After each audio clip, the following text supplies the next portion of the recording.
Alright, so in this video, I just actually want to go over something real simple, and that is or ask a question, and that is, what is your go-to groove? If you feel compelled, share your go-to groove in the comments below. And mine is this little funk shuffle, and I'll show you a little bit about that. But I'm asking that question because I think it's important to actually have a go-to groove. The groove that every time you sit down to the drum set, that you just kind of dig into it and you have fun with it and you experiment with it. Now, granted, yes, you should be able to do this with a ton of different varieties of grooves. And I'm going to talk about why that's important in a second. But I just want to talk about how important that one groove that you might just sit down and just love to play. And of course, this can change, and why is that it's so important. And speaking of grooves, if you're interested in stuff like this, check out my book, Tactical Drumming Groove Survival Guide. I'll put a link for it in the description. And if you dig videos like this, please like and subscribe. All right, so what I want to talk about real quick is just, all my students, when I come in, a lot of times will ask me, hey, like, what's your go-to groove, or what's the groove that you like to play the most? And honestly, in the past, I would just say, oh, I love all the grooves, but that's not true. There's certain grooves that as soon as I sit down in the kit, I will start playing them. And I think it's important that my students likewise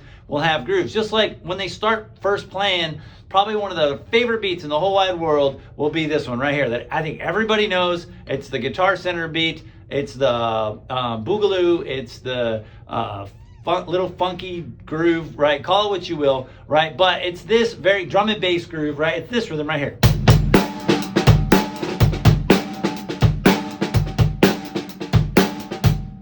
I say that, hey, what's your go-to groove? Because what I'll do a lot of times with my students is this is the opportunity for them to play this groove 1,000 times and then start experimenting. So if I've got a groove like this, I'm like, well, hey, let's do something with it, right? Maybe move it around a little bit.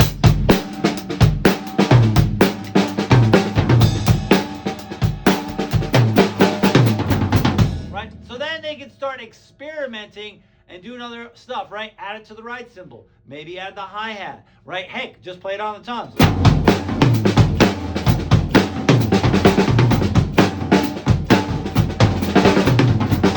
The point is that they're using this groove to start enhancing and experimenting. And you should do the same, right? Take your favorite grooves and just mess with them a whole bunch. Because the more you play that groove, the more comfortable you'll be with it. And another one that a lot of my students will jump into is just a simple rock groove.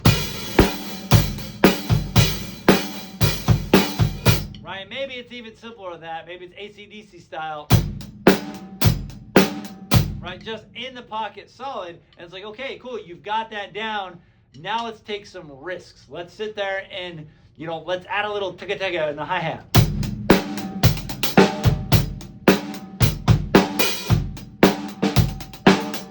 And the reason it's important to keep experimenting with these grooves is because that is what's going to allow you to get better. It's what's going to allow you to get creative, and it's also going to allow you to master that groove in such a way that you can play it on a dime with no problem. And that is no matter what it is, right? Whether I'm playing, this kind of more complex groove, I'm playing something like, in 7, right? The more you experiment in those different areas or styles, or like the classic Joe Murillo, Take 5.